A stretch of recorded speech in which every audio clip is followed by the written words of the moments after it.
অনেক দিন আগে থেকেই জাহেলিয়াত শুরু হয়েছে ভারত বাংলাদেশ পাকিস্তানের মাটিতে।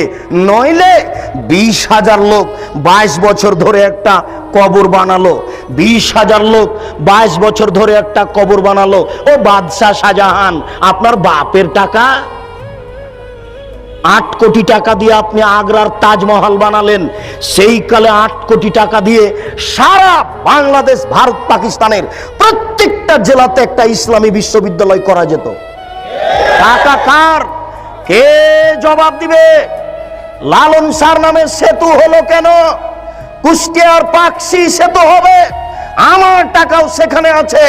লালন শাহ আবার কে? হিন্দু কি মুসলমান আমি নিজেই জানি না। কার নামে আমার সেতু হবে? মানে কারো বাপের টাকা নাকি? এটা আমার টাকা, নিজের বাপের টাকা দান করে লালন শাহ সেতু করতে হবে। সাবধান থাকুন ও বাদশাহ শাহজাহান, টাকার জবাব দিতে হবে। স্ত্রী মারা গেছে, কবর দিয়ে রেখে আসেন বেটা। 8 কোটি টাকা দিয়ে স্ত্রীর কবর বানান মানে 20,000 লোক 22 বছর কাজ করে। কি দেখাতে চাচ্ছেন আপনি?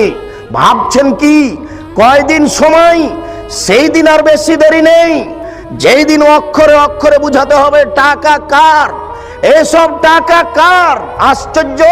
কেন হবে ব্যক্তির নামে বিমানবন্দর? কেন হবে ব্যক্তির নামে সেতু? কেন হবে এসব অন্যায় যেখানে সেখানে? এত ছবি মূর্তি রাস্তাঘাটে কেন হবে? আমি মূর্তি গড়তে এসেছি, আমি মূর্তি ভাঙতে আসি। আমি মূর্তি গড়তে আসিনি, আমি মূর্তি ভাঙতে এসেছি।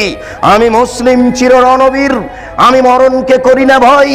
মরলে শহীদ, বাঁচলে গাজী, আমার উভয় সমান। আমার জেল যতটুকু সেল ততটুকু, বাইরে যতটুকু ভিতরে ততটুকু, জেলে যতটুকু সেলে ততটুকু, বাহিরে যতটুকু ভিতরে ততটুকু। আমি মুসলিম চির রণবীর, মরণকে করি না ভয়। আমি মাথায় করে মূর্তি রাস্তায় নিয়ে যেতে পারি না। তুমি কাপুরুষ, তুমি কাপুরুষের বাচ্চা। তোমার শরীরে পুজ আছে, তোমার শরীরে পুজ আছে, তোমার শরীরে রক্ত নেই।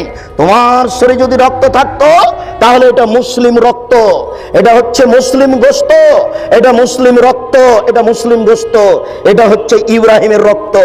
ইব্রাহিম আলাইহিস সালাম লাথি মেরে ছবি মূর্তি ভেঙে চৌচির করেছেন।